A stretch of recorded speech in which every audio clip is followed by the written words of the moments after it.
It is time now for our Muni moment, and we talk about Citi and perhaps not having much of a Muni moment because it is shutting down its Muni business. It says in a memo to staff, quote, "It's no longer viable given our commitment to increase the firm's overall returns." The move impacts about 100 employees, according to people familiar with the matter. Let's bring in Bloomberg's Sridhar Natarajan, who helped break this story. So, Sri, congratulations on the scoop, first of all. How much of this is tied to Citi's overall cost-cutting measures and restructuring efforts? A lot of it. If you look at where Citigroup is today, the stock has gone nowhere in the last 10 years. Returns on equity middling in the single digits, when a lot of its major competitors have solidly set mid-teen targets. In that kind of a scenario, you can't really run a business where costs nearly outstrip the revenue you get from the business.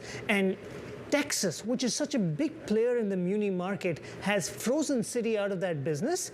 That really forces you to take a step back and makes you realize that you can't examine a business like that through sentimental lens. But it's interesting to me because is this not just an easy way to pick up basis points? It's not that many employees, it's guaranteed business, and it's pretty straightforward, no? Again, at Citi, the mantra is all about improving returns, improving profitability, and that you're not getting from the Munis business. Yes, this business has a major history at Citigroup. It has been a major player in that market, and look at what this business does. Citi has been involved, if you go back to the predecessor business back in the 1970s, helping engineer a rescue package for New York to avoid bankruptcy. Yeah. After the 9/11 terrorist attacks, helping finance the construction of that site again. The Muni business essentially is local and city and state governments helping build roads, bridges, airports, buildings.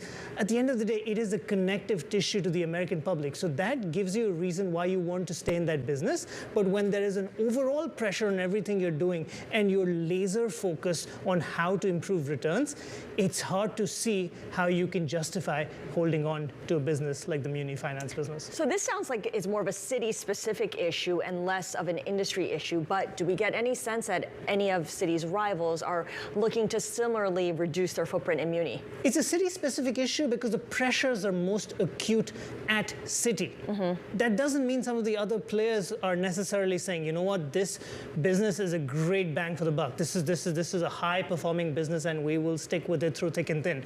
If fortunes change elsewhere, this is a business that will come under the scanner immediately because of all the factors we just discussed. Yeah, what firms might try to pick up some of Citi's market share? Look, in the immediate future, and Citi has said it'll wind down this business by the end of the first quarter, you will have other players jump in. You have the big banks already. You have smaller broker-dealers who will jump in. Especially, you've already seen it in the Texas market. Yeah. Citi's dropped in the underwriter league tables because they're frozen out of the market, and other players have come in, the Stifels and the Raymond James of the world. But longer term, it's perhaps not healthy to have one of the biggest players in the market get out of it. Citi's had a long history here, and especially through a lot of disruption and changes in the Muni market, they've actually been a constant source of liquidity and support in the market. When they go away, when other banks worry about what will be their future in the business, it impacts liquidity in the market, impacts functioning of the market, and ultimately leads to a higher tab for all these state and city governments that are focused on making and building in their own space.